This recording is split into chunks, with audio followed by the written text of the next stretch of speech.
alone!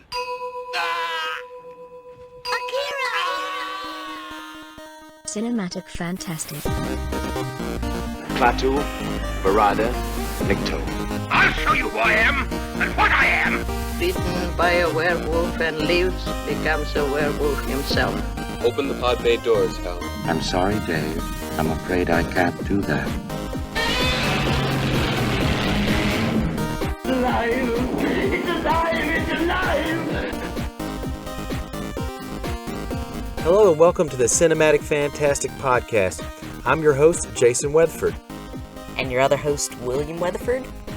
Get ready for opinions, dad jokes, and bad jokes as we watch and review sci-fi and fantasy films from the classics of yesteryear to the new favorites of today. Hello, hello, hello. Welcome back to Cinematic Fantastic. This is episode 45. We are talking about The Mummy's Ghost tonight. Not sure if mummies can have a ghost. There's a lot of Egyptian metaphysical weirdness in that. I was doing some research, but hey, it was a little weird. I'm pretty sure the mummy doesn't even become a ghost in this movie. Nope. I was about to comment about how you started while I was itching my eye, and just thought it was funny that you didn't pause. I wasn't watching it. Wait, let me do it too. Good. Got there. Retribution. What is The Mummy's Ghost? Well, it's the sequel to the previous The Mummy's Tomb, which is... Is it? Yeah, it is. I know. Is it, though? It is. Is it really a sequel to the previous movie? Is because I feel like this movie was really trying to just remake the film. Because it's it doesn't... It is, but there's some technically, none of the stuff happened. It's another movie that takes place some odd years after... The Mummy's Hand. It also takes place in Massachusetts. After the Mummy's Tomb, because it's also better in many ways. Okay, I'll hear you out on that, but let me explain real quick. Well, the Mummy's Hand had Banning and Babe Hansen, and they were younger. Then later, they end up in Mapleton, Massachusetts, and they're older. Right? Time has passed. This takes place in Mapleton, Massachusetutes. Yeah, this one does too.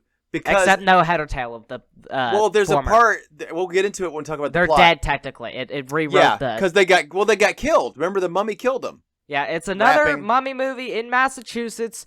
Many years after the Mummy's Hand came out, and it has Lon Chaney Jr.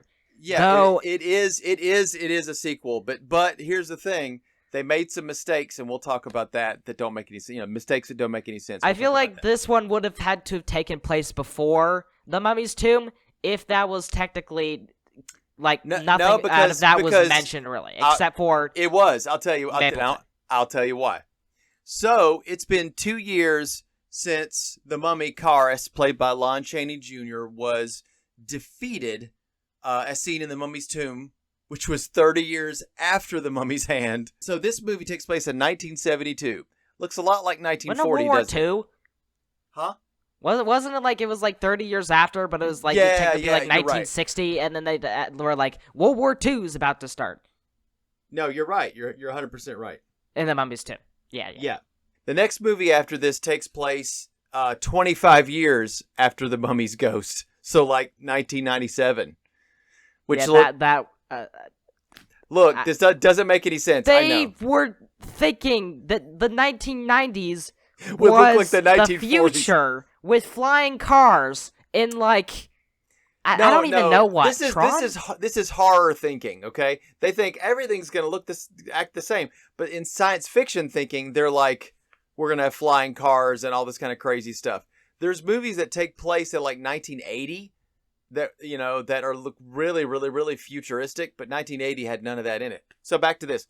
Oh God, a Thing to Come. Things. That's right. You're 100% right. H.G. Wells' Things to Come. That book was 1990 is when humanity is in the lives in utopia temples or so. Yeah. 1990 was not a utopia. I remember that. I was there. So the film begins with stock footage.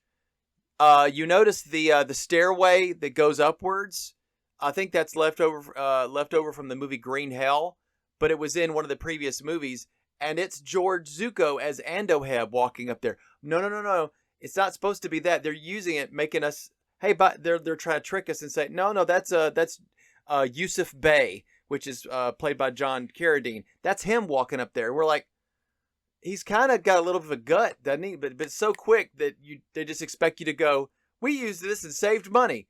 This whole movie is all about saving money. They filmed it in America like they did the previous movie, saving that money. Stock footage, saving the money. Every time they try to use that's what stock footage does. I feel like they just reused plot in these. Like, 100%. The whole thing is that it begins at the beginning with the temple. There's a new high priest assigned. Yes. And the high priest is assigned servitude to the mummy. God.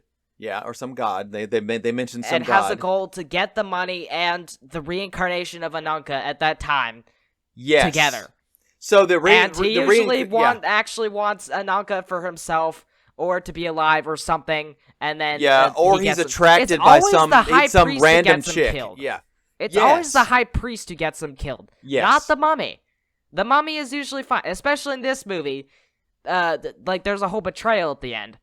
Yeah, and that's how they die. And I think Mummy's tomb was did literally you- like that. The mummy gets his goal, and then the high priest is like, no, I'm gonna do this thing, which is either like, I'm gonna get the girl, or like, I've got revenge on this dude who... And they can't control themselves. They see some chick, they see a woman, and they're like, I know I have my vows to insert name of God here, but I give it all up. I am a man of flesh and blood, am I not? Can I, I'm telling you, man, you gotta keep your head on straight. You can't just like look at every lady that passes by. You're gonna get yourself, murked in this. Here's the weird thing is, when he gets inside the temple, this guy, Yusuf Bey, he gets inside the temple, George Zuko is already there.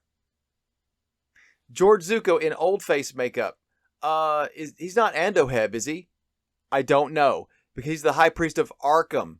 Not Arkham Asylum, but Arkham, which is basically Karnak flipped. I guess they figured out that Karnak is a place, not a god. It's an anagram. It's not flipped because of the Makarak. Canrak. Yeah. So you're right. You're 100% right. Thanks for that.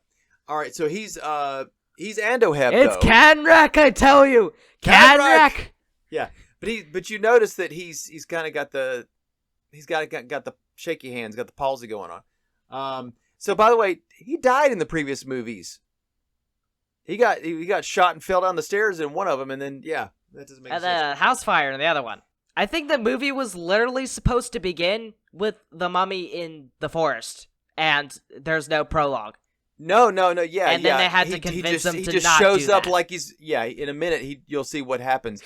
He just shows up like... Do they want it to be a 45-minute film? Like, okay, no, then? 60, 70, 80 is where they kind of draw the line. That would actually just cut like 5 minutes, actually, looking back at this. But so somehow the spirit of Amun-Ra has told Andoheb that Karis has survived. Okay, so Andoheb is like, we need to send you over to the United States to bring the body of Princess Ananka home. I don't remember what happened to the body of Princess Ananka in the previous movies. I really don't. I don't think they did barely anything with the actual Ananka. Oh, they super do a lot of if you want some Princess Ananka in your mummy movies, these next two have got just tons of Ananka. I mean, it's an Ananka Rama up in this. All right. Well, I mean the mummified version. Right, exactly. Not the reincarnated version, which is like the in every film, because she's you see some reincarnation or the actual form of the person. This is the most. It's weird. This is the least interesting Ananka in all these films yet. You think so? Because at the first one, at least she had like something to say. Yeah. And this one, she's just like, "Oh, I'm from Egypt, but Egypt is spooky for some reason. It gives me a headache." Yeah. Like, yeah, we'll talk about that. All right, so if you didn't know what happened in the previous movies, that's okay, because Andoheb is going to spell it out for Yusuf Bey, who obviously doesn't know a lot.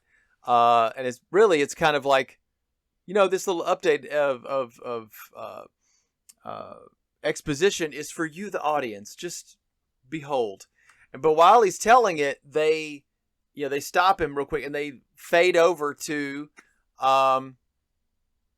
Professor Norman, who previously was just a scientist. He was the one who was kind of researching who killed who, the mold on, the mold marking on the neck and everything and the wrappings. He did all that research. And now he's going, okay, this was where the mummy was at. He's doing sort of like a thing. Yeah, he's a professor now, and he's teaching in a college to students that look like they're in their late 30s. He's like teaching everyone about Carter, except he's teaching everyone about Banner.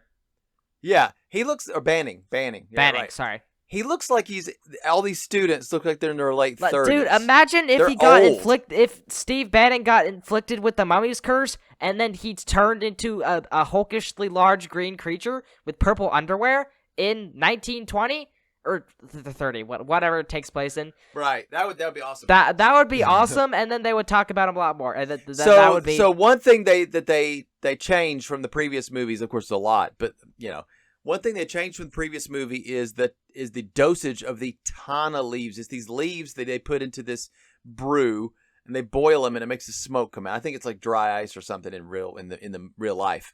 But in the movie, you brew these leaves. So it used to be 3 leaves to wake him up, and 9 makes him a killer. Yeah, now they don't care about the leaves. Yeah.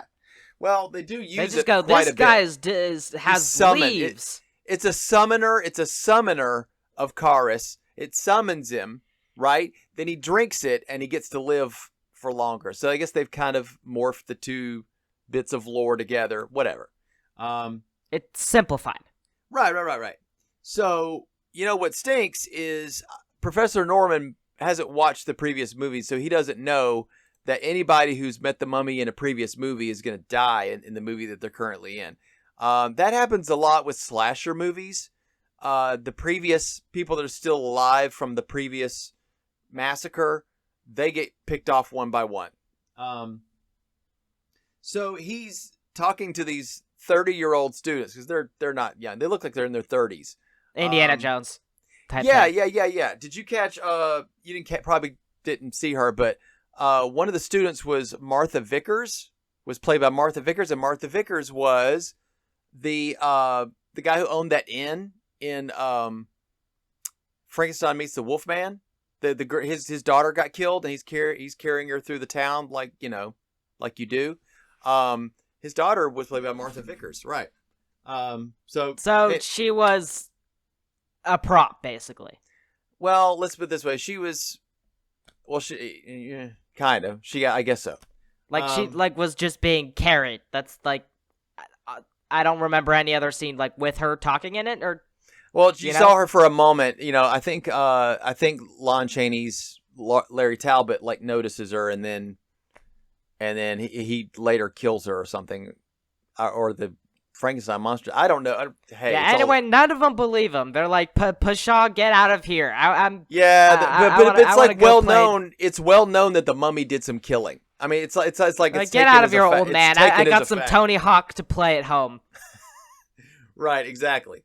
So, pro skating. We meet Tom Hervey and his girlfriend Amina Mansouri. She's Egyptian, right? But whenever somebody talks about Egypt, she gets kind of woozy. It's kind of weird. She gets a little woozy and lightheaded, and she's like, "Oh, don't talk about Egypt." It's like, that's where you're from. That's like, I'm from Louisiana, right? So every time somebody talked about Cajun food, I'd be like, I don't feel so good. Oh, you're talking about Louisiana. That doesn't make any sense. It's almost like, and they haven't even done a reincarnation thing. So it's almost like she's getting reincarnated before she's reincarnated. You know that dude who went to the moon, Louis Armstrong, and then you just I don't remember what it's from. I'm gonna say Akira. It's obviously not Akira, but there's this. It wasn't Louis Armstrong. Of this dude is like, no, stop, and then there's a bung on the screen. It was Neil. Did you remember? It was Neil Armstrong. I don't. Neil Armstrong. But Louis Armstrong was the trumpet player. I don't remember. What movie was that from? I don't know. Reference. No. So in that one scene, it's mentioned that she gets a little woozy when we talk about Egypt, and then no other scene, right? All right. But the most important character, 100% in this scene is Peanuts. Peanuts is a small terrier dog, and Peanuts is the hero of this film. He just is. I mean, there's Lassie, Cujo, I guess, is a horror dog. Benji, yes, Benji, Marmaduke, and Peanuts. See, you have to in the pantheon of filmic dogs, and then you have to put Peanuts in there. He saves the day multiple times. I mean, I'll fight you. I'll fight anybody on this. He's like, he comes in clutch so many times in this movie, and you'll see why. So, Peanuts, we love you. All right. So that night, for some reason, and it's never even talked about, Steve Banning from the previous movie, he left Tana leaves behind. Why? Why would he keep those when they were they summoned the creature, baby? But Professor Norman's trying to figure him out, and he goes and he starts brewing 9 Tana leaves, and the smoke starts coming up. And guess who comes out of the wood? It's Akira. Yeah, it's Akira. I was right. That's like an anime movie, right? He's like, "Oh, leave me alone!" And then the flashing white, and then people insert like a meme on there. Boom, boom. Yeah, boom. Yeah, it's that noise. I was right. I'm like, I swear it's the Akira, but it can't be. Yeah, every time they start talking about something, he starts. Anyway, continue. Yeah. No, you're right. Anytime anyone says Egypt, boom. Yeah, boom. Yeah, and it's just like the Sphinx. So he starts leave me alone. I'm starting to remember the Akira now. He starts cooking the Tana leaves up and making a nice little smoke is coming out, and in comes out of the woods, okay, as if he's just been like chilling out there for 2 years. I mean, he burned the mummy Karis. He burned up in the last movie. He burned to a crisp. But he's still alive. He's still alive. See, at least with Frankenstein and the Wolfman, they were like, oh, they froze, and so that's why they're the same. And it's also, his indomitable spirit.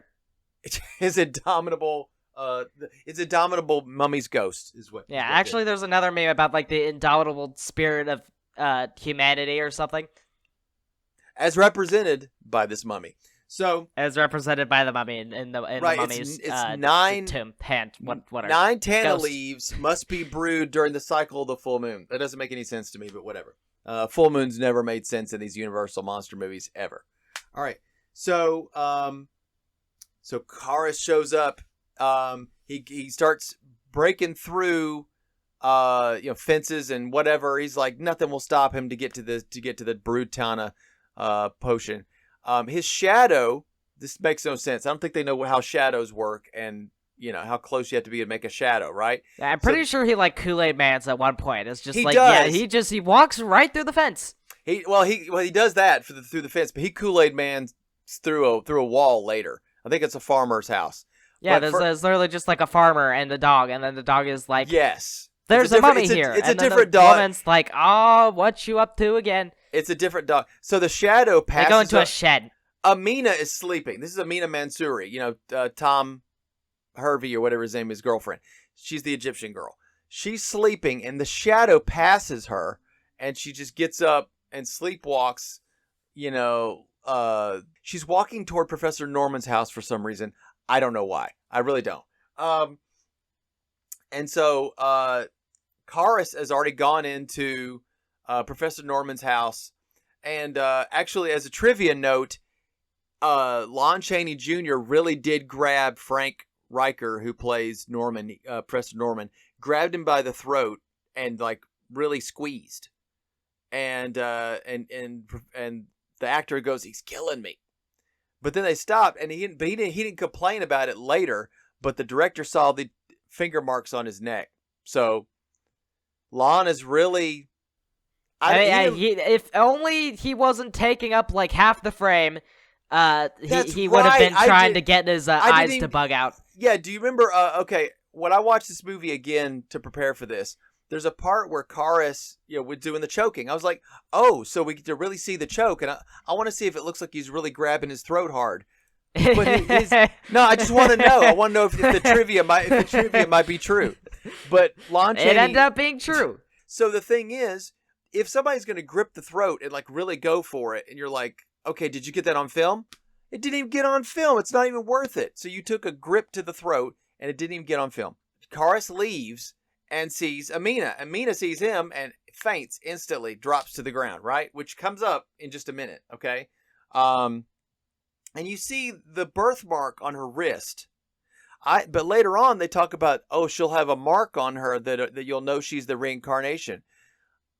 But there hasn't been any reincarnation supposedly happening yet. This is confusing. And it appears that Amina and Elsa Lanchester or whatever from Bride of Frankenstein, they go to the same hairdresser because she gets the streaks in her hair. Yeah, that's odd. It's kind of like Rogue from X-Men. Yeah, it is odd. There's also another movie. Did you like Rogue from X-Men? The series? Yeah. I was sort of, I wasn't really partial to her. She's awesome, though. She's awesome in the series. I don't like her as much in the movie. The movie, she's okay. But in the series... I just feel like there's a better way to do it. Then again, I don't think I've gotten way too far in the X-Men series because I've been way too busy for it right now, but... Yeah, we'll have to pick that up another day. So, but there's... Okay, I got listen. to the part where, Do you remember the episode? I don't remember. I definitely watched the one where the Juggernaut comes in. But Yes. Okay, so real quick, there was a movie. It's called Nightmare on Elm Street. It's about Freddy Krueger. He haunts people's dreams. He makes people afraid. So there is a girl in there named Nancy, and she in the dream has experience with Freddy, scares the whatever out of her. Daylights. And she gets a gray streak in her hair. It's like fear or death or something. I'm like, okay, this is where they got that idea. I swear that's a trope. Yeah, it is. If only I could think of like some things that I'm thinking of that they do that. Well, there's also other movies I've seen where somebody got so scared that their hair, turned white or something like that. That's Frozen.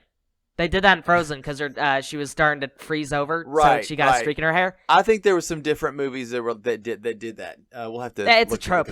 It's got to be a trope. It is a trope. I think so. It's a zoetrope. Okay. So we are now zoetropes.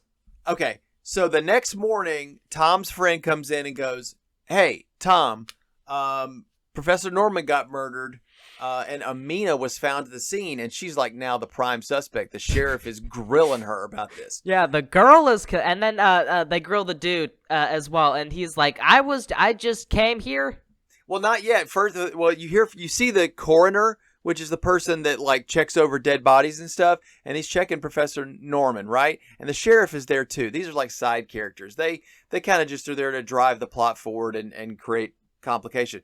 So the coroner goes, this is almost a quote. He goes, "There's this gray mold on the neck. The living mummy has returned to..." Yeah, wasn't there in the last film where it's like I can tell this dust is the mummy, and then it's like, okay. Well, they researched it a little bit and went, I think it's this old. And Professor Norman actually was the one who did some of that science on that and said, well, we've got some of the wrappings here, and it appears that there's these markings on it. I think it's from ancient. It can this mold. It can only be from ancient Greece. Egypt. Okay, ancient Egypt. And this guy here is like, there's mold on the neck, mummy. It reminds me of. Do you remember? Yeah, we were just there last week. It was the House of Frankenstein, was it? Where the werewolf attacked and it ripped a throat out or whatever, and they saw a dead body, and they go, "Yep, Wolfman." And it's like that's your first thought, not. Could be, hey, could be a badger, could be a squirrel, a rabid squirrel. It could be somebody who was really hungry for the McRib, and he just, he mistook somebody's neck for the McRib. They still make the McRib? It comes and goes. You see, it's. Oh no, they're like William, it's kind of like a. They're like Asia and KFC. You know, they have like a whole thing for KFC, like They KFC do. Christmas and stuff. Christmas. KFC Christmas. It's a thing. That's in so Japan. weird. Like, why make? I understand it's an American holiday, Yeah. but an American food? Really? They've got whole restaurants that are American food. They make their own American style cuisine, which is kind of, it's weird. Then we get the newspaper pop up that says the return of the Mapleton monster, which also there's another article that says Egyptian girl to blame or something like that. I was like, that's a little racist. I wanted to say the music cue during the newspaper section here was pretty enjoyable. It's actually pretty nice. Did you like it? Yeah. I think we had Frank Skinner from we saw him in or heard him in Son of Frankenstein, right. And they brought him back for this one. He was doing Sherlock Holmes stuff around this time as well. He's a good go-to. He really is. Okay. I could tell. But it made me think. Weren't we talking about in The Mummy earlier? That the opening cue in the first movie was pretty nice. I'm like, that one had the same sort of quality. Da da da da da da da. That's it. For the sake of it, we did it in the first Mummy episode where we played the whole cue. Let's play the whole cue right now.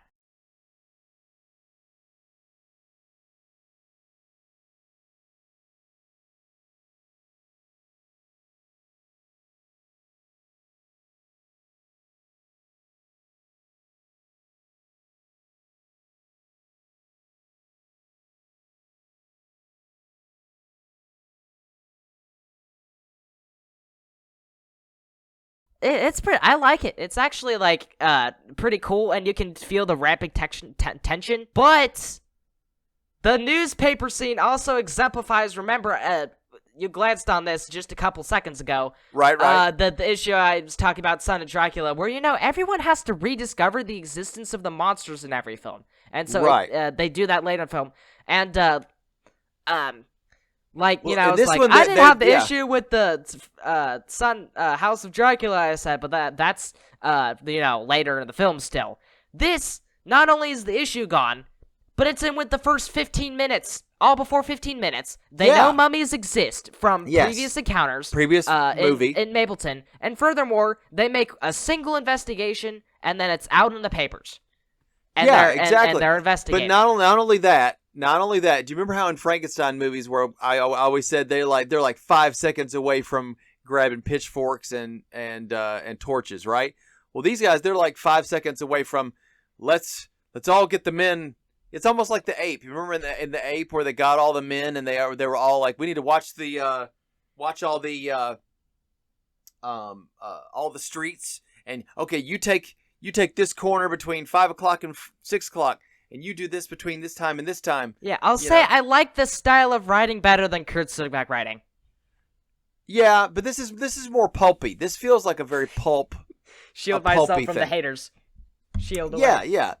Okay. I like the style of the writing better than Kurt Sugback writing, because some of the movies we've been doing are like quite drier in style, I guess. Yeah. This one is like, it's got more, I mean, of course, it's got, romance and mystery more. Yeah, the romance is kind of, okay. Like they're two hands, they're what two makes the style really is the They're is the two attractive people that like each other. The tensions, those are on point. Yeah. I just wanted to say that. Well, while they're all the men are going, well, what part are you, watching after? Well, I'm watching this part. Over in the corner is none other than John Carradine as Yusuf Bey, just kind of chilling off to the side, going, I hope no one, sees me and knows that I'm the bad guy. So Yusuf Bey is doing that. He's talking about Isis, Osiris, and Amun-Ra, and he's just naming whatever Egyptian gods that they... I think literally just Amun-Ra. Yeah. Well, Amun-Ra is the main one that they talk about. Yeah, but I think he literally just says that one name. Okay. So there's a part where Tom and Amina are on a date. They're in a car. Like I told you before, in the night, and then okay, wait a minute. Didn't Steve Banning's son and Steve Banning's soon to be wife have like a moment where they're in a car? Is this totally a copy off of the entire movie of Tomb? It feels like it. It feels like this was lifted from Yeah, Tomb. I feel like they're literally like redoing Tomb. They're going, okay, what we did here was not that great. Let's redo it more in the style of The Mummy's Hand with a little bit of the influence of The Mummy's Tomb by same location, same idea. The next movie, they're like, okay, us new copying, but new main characters. they're like, reset. Next movie, let's reset and do everything different and make everything make not any sense. Okay, so a shadow goes over. And a shadow goes over, and she's like, maybe we're thinking it's Karis. It's not Karis. It's Ben Evans, a farmer. I think it's the same farmer that gets Kool-Aid manned through his barn. I think that's the guy. So Karis is taking a shortcut to go see Yusuf Bey, right? And he wanders into the Evans farm. The dog is barking hysterically. Karis shuffles in. He basically comes into the wall. He just goes straight. He's like, I need to go through the back of the barn and leave a Karis-shaped hole where I was. He really wants some Kool-Aid. All right, so he finds Yusuf Bey. He gives him half a second. He just grabs that tana leaf juice and just chugs it down. All right, so then we cut, to the museum. It's called the Scripps Museum, right? I'm like, this is awfully a lot of rating for, like, what is, like, half the movie. Yeah, pretty much. So, we're at the Scripps Museum. Princess Ananka is on display. And everybody that's sitting, they're basically standing around, and they say, this is the Princess Ananka, and she was the daughter of Amenophis, or whatever, the fourth, or whatever they say. And they're like, oh, that's nice, and they all walk away, and Yusuf Bey... Why is the last name Ophis? No, Amenophis. That's his whole... I'm like, sorry. are you making up something that, like... No. Amenophis. Like, Higgis Idiotus? No, I just Hocus said it... Pocus? I said it wrong. It's Amenophis or something like that. That's his Egyptian... Anyway. So Yusuf Bey is still there after they have gone to the next room, okay? And he is talking to the gods or whatever, and he apologizes for the laxity of the priests of Arkham. And he said, which has resulted in Ananka being exposed to the gaze of heretics, whatever that means. So, did you like this whole thing? The museum guard is off in the next room, and he's listening to, like, old radio stuff. He's listening to the Hour of Death show. And it goes, this is the hour of death. The forces of evil stand at the threshold. A man shall die tonight. I was like, yeah, he will. Yeah. I'm like, he's listening to, like, a true crime podcast. It's really just a story. Dr. X, the mad doctor of Market Street. Anyway. Oh, yeah. Apparently Dr. X is in the Universal It's a Lionel Atwill movie. Yeah. Isn't it? Lionel Atwill. I think so. Yeah. Yeah, right. So he technically existed. Funny. So, Lon Chaney Jr. Slides on in as Karis, dragging his foot behind him. He actually, when he sees the princess there you can see him acting and emoting through this bandage and stuff. By the way, Lon Chaney Jr. hated the mummy the mummy makeup and costume. He hated it. He couldn't get out, he couldn't get done with these movies fast enough. I think they filmed them all together. I don't know. Anyway, he reaches out to touch Ananka. He's like, "Oh, my love." And Amina is sleeping. She's been because she was asked to. She said, "Take me home." So she's asleep, and as soon as he touches Ananka, she shrieks wakes out. up, and then just whoa, just separates. And then her body just goes, not Amina, but Ananka's body in the tomb, in the sarcophagus in the museum just goes and just melts, like Obi-Wan Kenobi in his robe. I mean, they even say that. They said, yeah, she's literally there going, Obi-Wan Kenobi, you're my only hope. Only hope. And then would have to cut. But this time, Luke decides to rage out on the museum. Right. And destroy the exhibit. He just whoosh. Okay, so Karis acts like a rock star in a hotel room after he's had a drunken bender, and he goes through destroying the room. Oh, by the way, I think there was some glass that he was supposed to have smashed, right? Did you remember that part? That glass was not fake glass, it was real. And one of the shards flew up and stuck in through the mask, and it stuck Lon Chaney Jr. in the chin. So he's, not to get gory, but he's bleeding. So if I need to watch this movie again, but there's a part where you can see some blood on the edge of the mask. It's like, wow. Leonardo DiCaprio. Oh, right. In Django Unchained. Django Unchained, yes. Django Unchained. I know that scene. He went, ugh, and he kept going. Everybody was like, he smashes a wine glass on the palm of his hand when he gets interrupted. He kept going. Didn't stop. I guess it made the scene way more emotive. He dedicated. Don't sleep on Leonardo DiCaprio. Yeah, because he's here telling you, like, you are not interrupting me again while fighting back the tears. He's a good actor. But he wasn't acting when he was acting through the pain. It really was painful.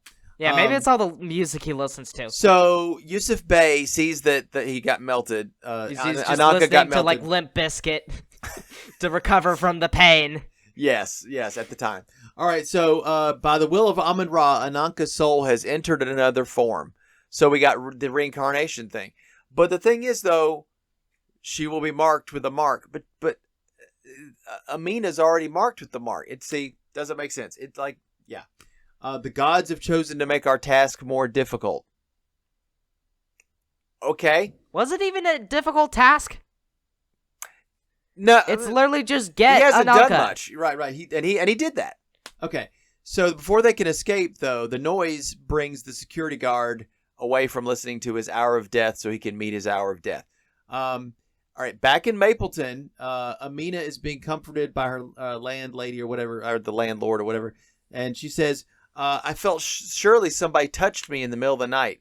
Oh, so the connection is Karis touched Ananka. And Amina felt it. That's interesting. So now we got the detectives. We got the inspector who shows up at the museum. You know, you can like hook up like vegetables electrically. Yes. To use them as like, you know, there's those little like the like ones where they experiment scream? kits where you can like music? hook up a potato to a computer and you can make a light turn on by touching the potato. I've also heard you can connect leaves to like these sensors. And you can like yell. The mummy was the potato, and she was the light.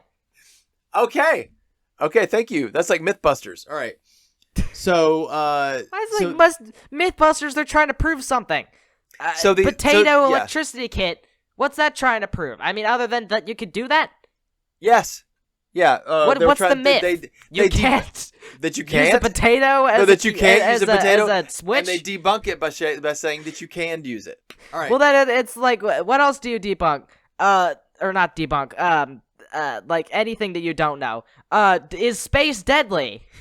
MythBusters. Yeah. So they send somebody up in space and chuck them out. If you don't breathe, space shuttle. Do you die? Hold your breath.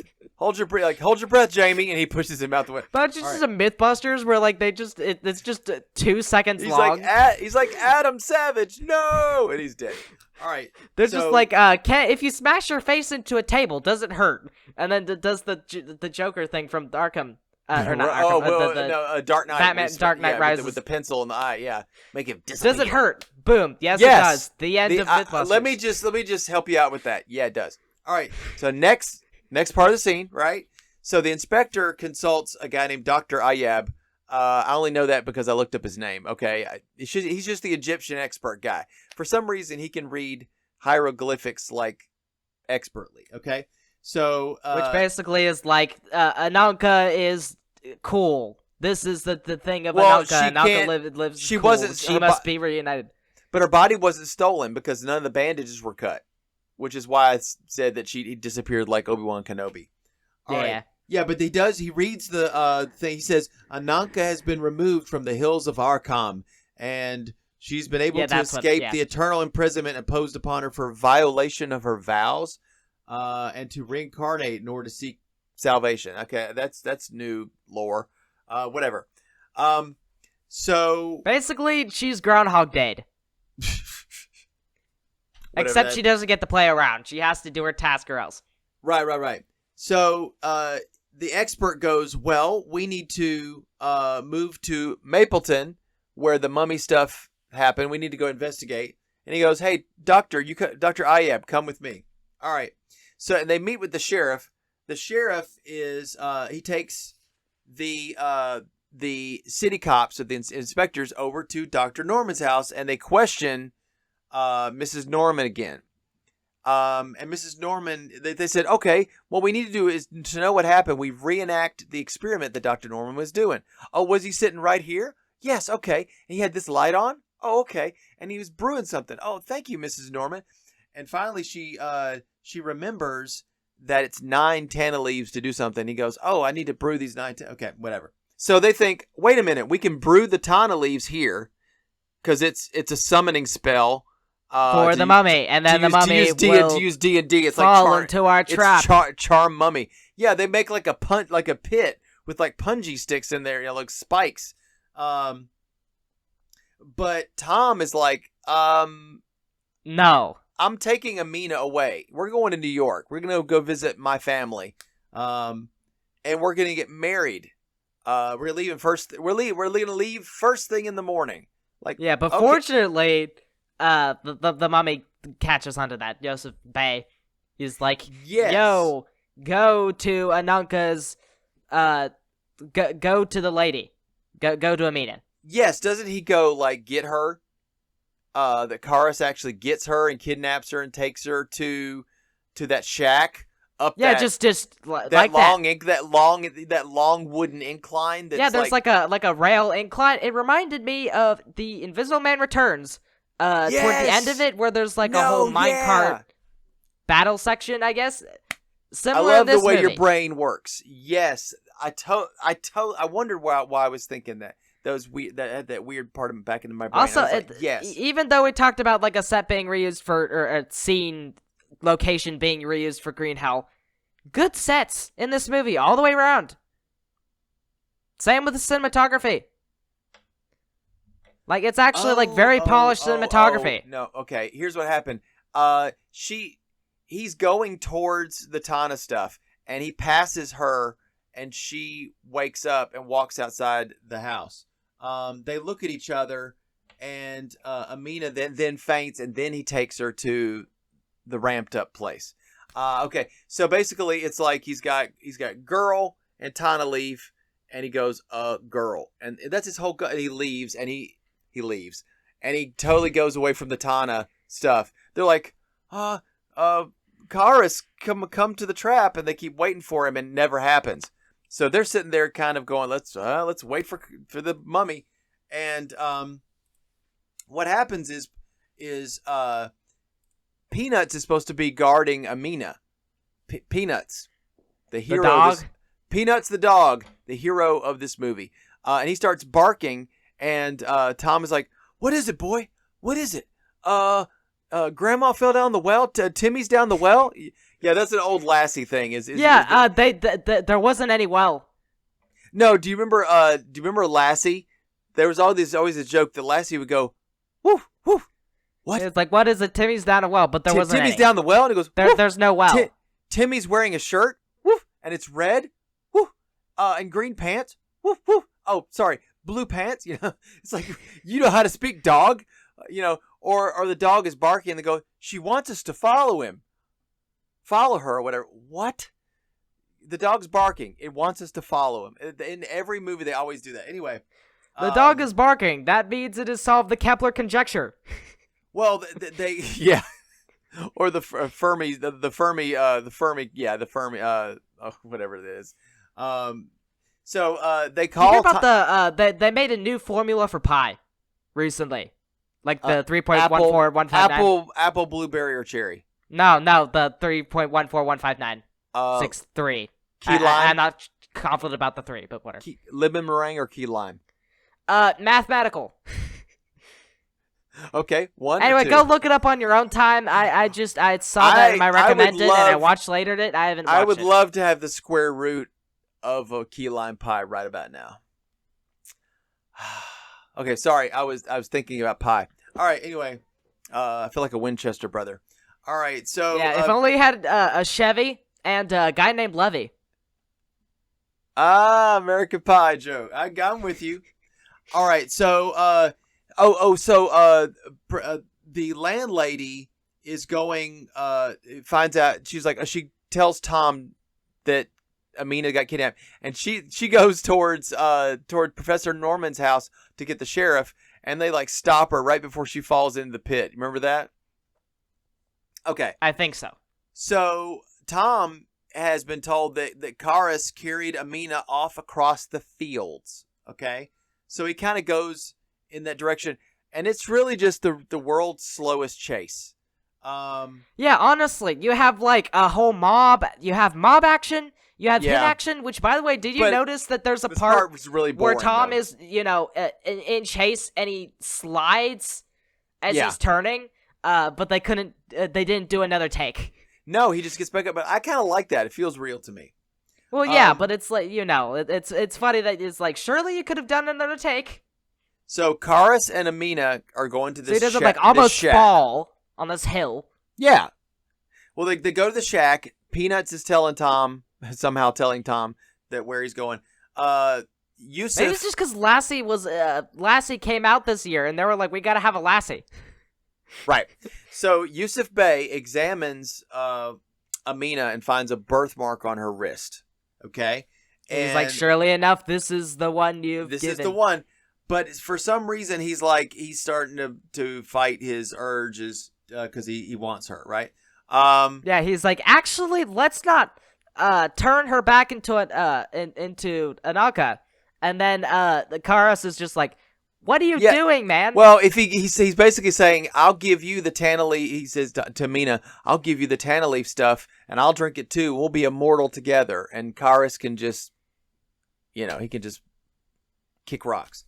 All right, but like you said, Karis comes back and he's like, "What is going on here?" Yeah, I was thinking sir? You were gonna say that he goes like hang by a balloon, but that'd be funny. Just like a mummy elevated by a balloon, like Mary Poppins, just that is floating over. He's like, "I'm like mummy." He puts him on a balloon, fly him away. Is he gonna say, "I'm Mummy Poppins, y'all"? He's Mummy Poppins, y'all. He's I'm just Mummy flying Poppins, away y'all. on a balloon. Is he cool? Is Mummy like Poppins cool? Like a Tingle from Zelda.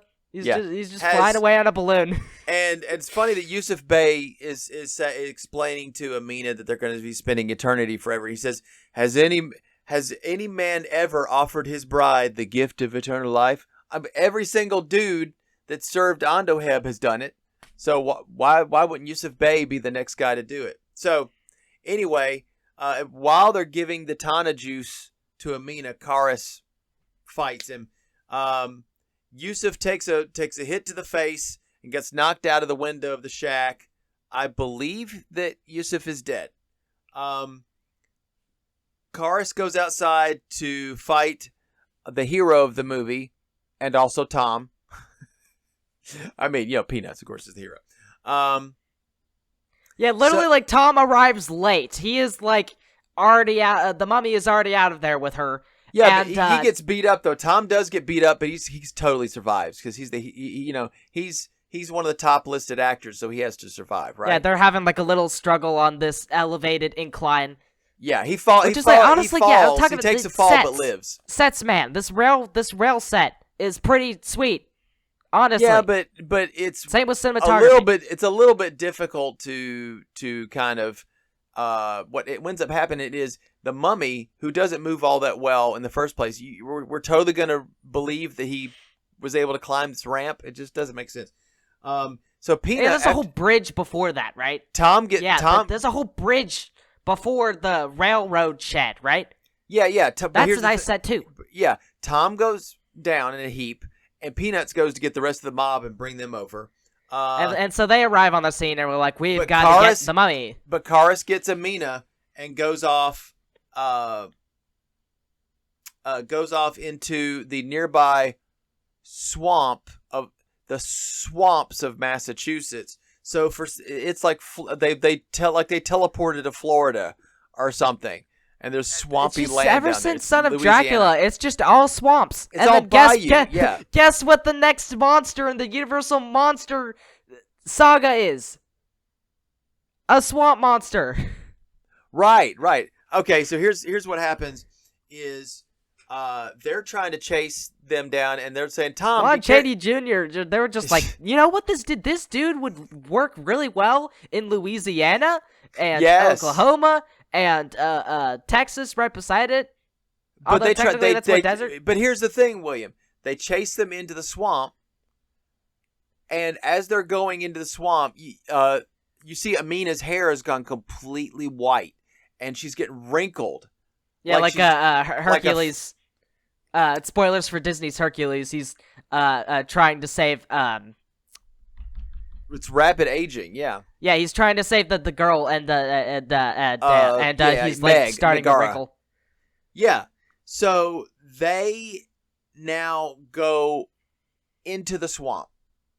See, you get a big hulking, lumbering guy holding another person as they go into the swampy. Yeah, he just goes in like Godzilla. That happened in the last movie. You had Frankenstein's monster and Dr. Neiman. They went into the quicksand. But the thing is quicksand.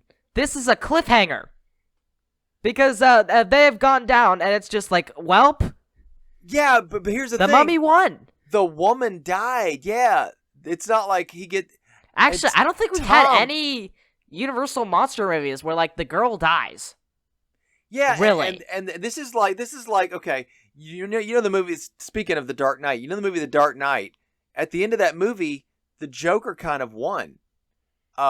Two-Face won because Batman had to say. We're spoiling a lot of movies. Just okay, hold your horses. Let these people watch Batman. Well, okay, but Batman is being chased by. Let them watch the Batman trilogy. Come on, like.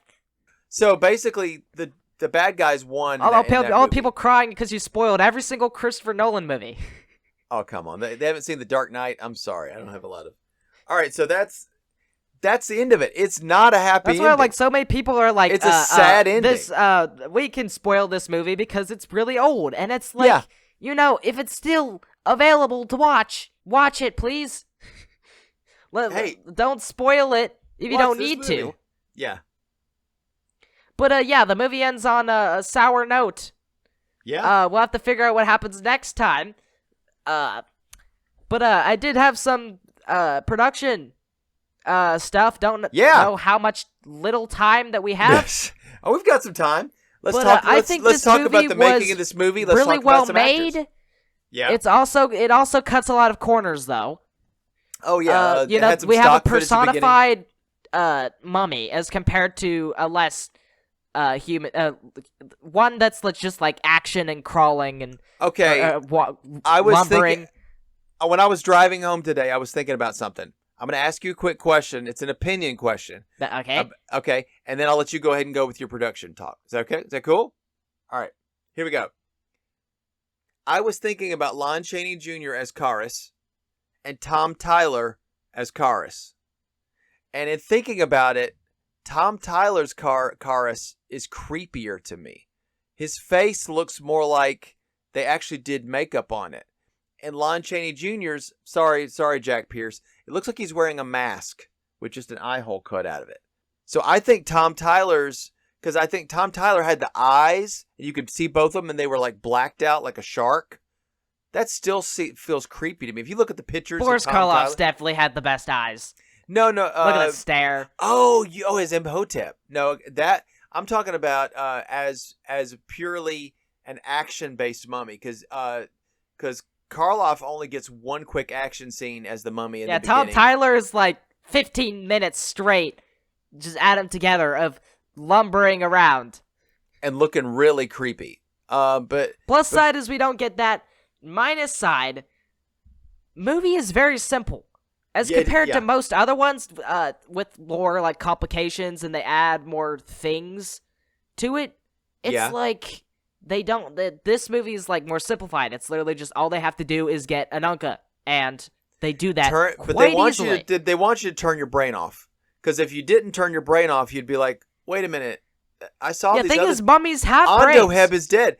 Andoheb is they pull the they pull the brain out. Brains out through the nose. Yeah, they pull the hook. They pull the brain out through the nose. But yuck. But here's the thing. That's what they're doing to you. But Andoheb the shaky guy at the beginning of this movie, he died twice already. So if you had your brain turned on and you've seen these other two movies and you remember them, and if you're old enough, you would have seen those, and you like the Mummy movies, you would have seen them. So you would have remembered, wait a minute, no, you're supposed to flip that brain switch off. And if you flip the brain switch off, you can have a good time with this movie. Yeah, again, we were talking about, like, you know what's crazy? How anesthesia exists? Like, I didn't mention this, but when you sleep, you know, there's still electricity going on in your brain, right? Yes. It's yes. like that's actually how a computer works, is they run energy through, SSD.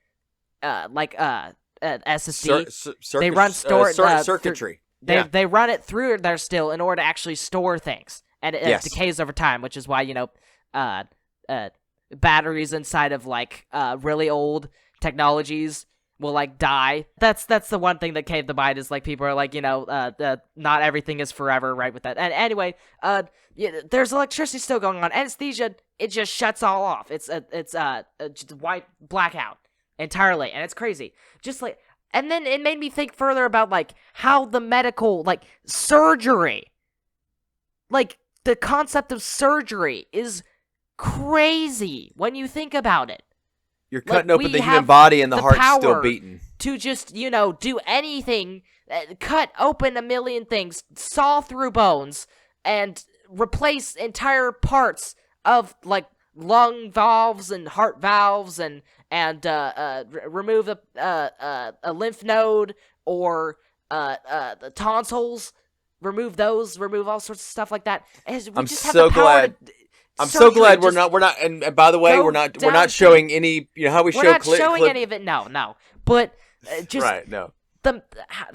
How surgery just exists as a concept, that like humans can just have the power to overpower, you know, natural human existence. Like, that is crazy. I could show that game Operation, where you have to have the little pinchers and pick the little Charlie horse and the butterflies in the stomach, and the I've kept thinking about it, just like how crazy surgery exists, and I mean, that's probably just me, and I know it's like healthy for society. People are like failing, which is still weird to think about. Like, people are literally like failing. You know, they gain diseases. I'm wearing glasses, for heaven's sake. Like, people have the ability to overpower natural human sight to allow glasses to exist, to be able to see. It's it's crazy to me. Marvels of modern technology. I could talk about this for hours. Yeah, you talked about it yesterday for quite a bit, but yeah, it's mind blowing, and no one thinks about it really, because it's I'm gonna go to the doctor, I'm gonna get a checkup. Turns out I got a checkup and I have this weird thing. You know. I have to go to the doctor, get that fixed. Appointment on Tuesday. You just don't think about what's behind the innovation that is surgery. It's so weird. And it's going to get even more amazing as the years go by. I mean, you already have some surgery that's done via They're talking about like robotics. Inserting chips, like the Elon Musk inserting chips into the brain. You do nanobots. You do nanobots, which are tiny little microscopic robots that you could send in the bloodstream to do repairs. Yeah, I could talk about this all day, about, like, you know, how the medicine even is like... We'll have to talk about these scientific marvels. Yeah, like, they do all sorts of stuff with the hormone and the chemical balance in your body, and the chemicals, and just how does that exist? Like, man, it's crazy to me. Just when you think I'm sorry. I'm really sorry. So yeah, production. The mummy's personified. There's less monster action. The monster action is really simplified. He's a very straightforward task in this movie. There's more mystery and romance, which I enjoy. Okay. Again, we talked about Leonardo DiCaprio and the Django Unchained. He just whoosh, like that in the movie. They did have the Temple of Tarnak, and now it's all about the Temple of Ananka, or Arkham. Arkham, yeah, Arkham City. Yeah, like the city. There's the director was Reginald Laborg. not like the Star Trek thing. He, Austrian film director, low budget horror films in the 1940s. He did have a film with Buster Keaton in it. He did. That was his most successful film. What was it? San Diego, I Love You. I don't think that's Louise Albritton. Is that John Hall? I think, and Edward Everett Horton, Eric Bloor. Yeah. Has those people. John Hall was like the newer This Invisible Man guy. Yeah. He did. Let's see, Jungle Woman. He did Jungle Woman. Joe Palooka movies. He did a bunch of those, and then he stopped in 1964. And because he died the decade after from heart attack. Wow, yeah. In the crisp city of Los Angeles. There you go. Where he lived. Was this movie produced by Ben Pivar? Ben Pivar, I saw his name. He did this one and he did Curse, Mummy's Curse, our next one. But I don't know if he did Tomb as well. But I think I saw his name. Cinematography by William A. Sickner. It's like Shatner, but Sickner. Like, it's not like a dig at William Shatner. No, I don't know who that is. Let's see, Frank Reichert from King Kong. Yeah. Captain Englehorn. Captain we Englehorn, see him again, right? Which is really He's, weird. What did he plays last Professor. do? He plays Professor Norman in this. Okay, what about Ramsey Ames? You gotta talk about her. Want to know the initial person who was cast? They initially had Awkwafina for this movie. No, it's not Awkwafina. It's Aquanetta. It's Aquanetta. Is it the cougar of the something? But isn't Venezuelan volcano? The Venezuelan Close volcano? Enough. Oh, that's close great. enough. That sounds like a boxer. Like over in this corner, we've got the Venezuelan volcano. No, that's what's. But yeah, Aquanetta or some. Didn't she like? She was gonna have a scene where she's supposed to faint. I think it may be the one where she faints from seeing. And Karis. then she hits her head. And then they were like, on a real nope. rock. It was supposed to be paper mache, but it was just a real rock painted white. What? It'd be funny if they were like filming outside. She hits her head on a rock and she goes, wasn't that rock? Is that rock supposed to be paper mache? And it's like, we're outside. They're all real. What do you want us to do? Replace every single rock and every single tree with a harmless reproduction? Okay. We'll cover you in pillows. About Ramsey Ames, real quick. I read a quote that said there were more stuntmen who were hurt on back lots running across roofs to get a look at her. All right, than were generally hurt filming westerns. So they were like, "Oh, it's Ramsey Ames. Oh, ooh." It's like, really? But again, they run after like a they're top slipping through the grass path at like 15 minutes. They're jumping over the roofs. We got to see this really cute number. It's like, seriously, guys, you can just watch the movie like the rest of us. You could see Ramsey Ames, but she really did look kind of Egyptian. But she's from Spain, so there you go. Is Venezuela close to like Mexico, Cuba, or whatever? Further down, it's in South America. So it's got wait a the minute, idea. Aquanetta though, Aquanet is actually a hairspray. So every time you say Aquanetta, I'm like, hairspray? Yeah. But again, I keep thinking of Aquafina, just like Aquafina insert. I don't have it'd be a funny lot to if, hairspray, so I don't really use. I like that they could be funny if like they cast Aquafina for a role and they think her voice is so annoying that they're just like replace you, pop out of the movie. Don't care. That'll get us money with the popular actors. I think her voice is kind of annoying. I'm sorry, Aquafina, but I think your voice is. It's just that Aquafina has the Patrick Warburton issue where she's just and the Chris Pratt issue where she's just sounds like herself. She's just in everything that she's interested in. She sounds like herself. And I would prefer listening. Listening to Patrick Warburton voice a character. Yeah, at least Patrick Warburton has like a little bit more with like Kronk is like more expressive, but like Aquafina and Chris Pratt are just like more inserty sort of people. They're just like they don't throw on any new special voices. They don't do way too much. They sound like themselves. You can tell who they are. immediately.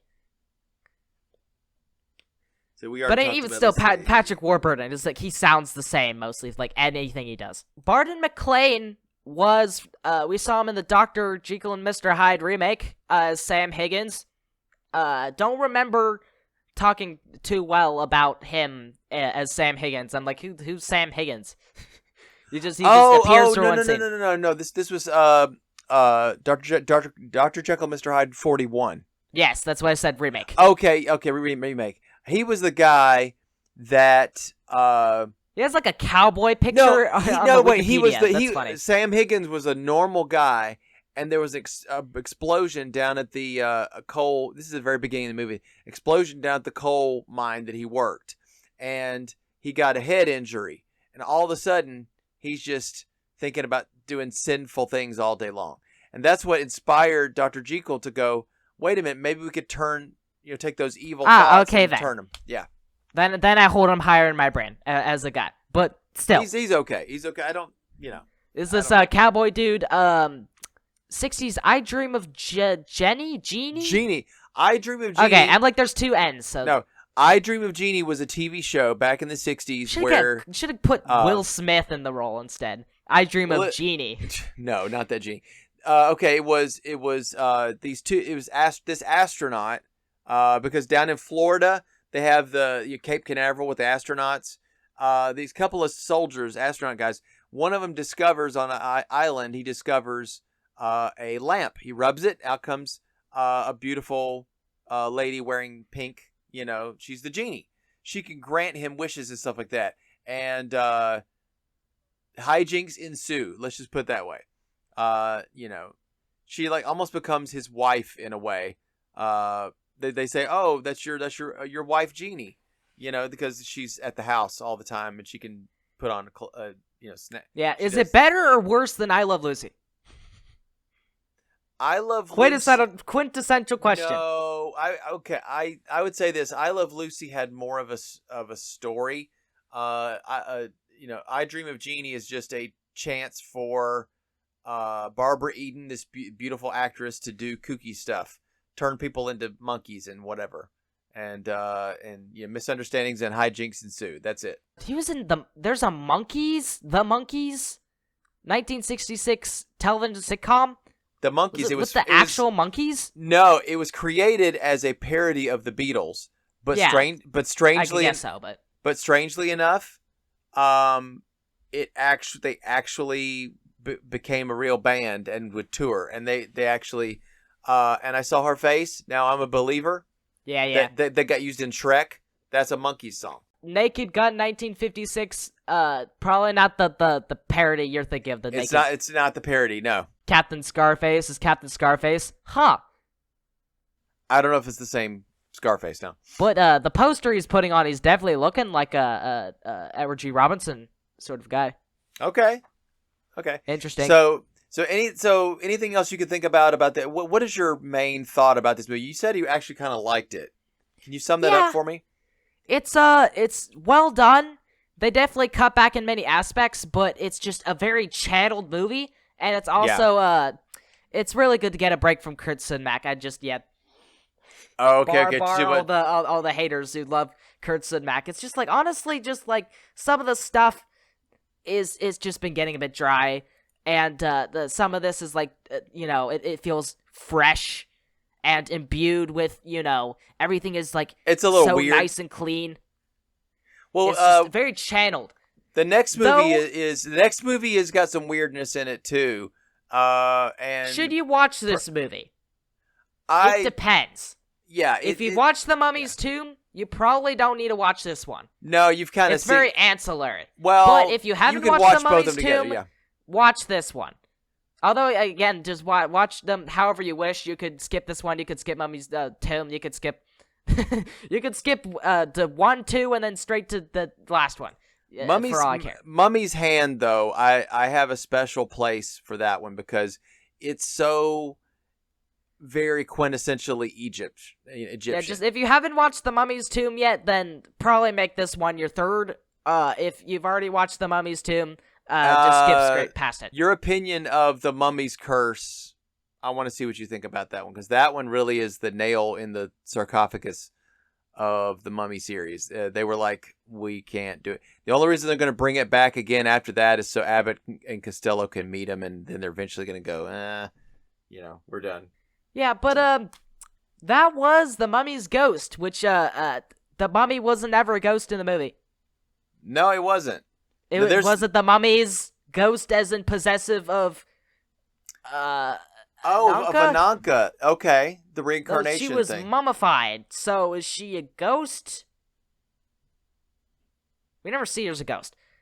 No, we don't. One thing, though, is there's not too much Egypt in this film, really. All right, so that was the Mummy's ghost. It does, even though William kind of didn't hate it, it does prove that there's not a lot of juice left in this. Yeah, it's Mummy very orange. it's very ancillary. It needs to be there. It's making up for the last movie. Yeah, it but is. At the same and time, it not copies breaking off any of new it a ground. lot. It actually it's feels not. like it removed a little bit of ground. Yeah. But like I said, I didn't have as many issues with it as... It copies off a lot of the papers of the other... Yeah, there are a lot of specific issues movies were, I had with stuff like the Mummy's hand that at least I didn't have in this one. Yeah. You know? Oh, I forgot to talk about... They filmed this in 1943, and then they put it out in June of 1944. They got done in September of 1943. I think they filmed Ghost and Curse almost back to back. Yeah, and then they were done. They were done with it, and for like a half of a year. Yeah, 9 months actually. And Lon Chaney Jr. was so done with these movies that after Curse was over, he's like, never again. He hated the makeup. I don't know if we said that before, but he hated the makeup. He hated it. Yeah, I think there's like a picture you can find of him holding his nose. Yeah, he's like, ugh. Yeah, I don't think I could find it, but I did find other pictures. We'll see what we can pull off. But let's stop mentioning Egypt lest you become Akira guy. I don't know if that was Akira himself or if the... Leave me alone! Leave me alone! Boom. We'll leave it with that.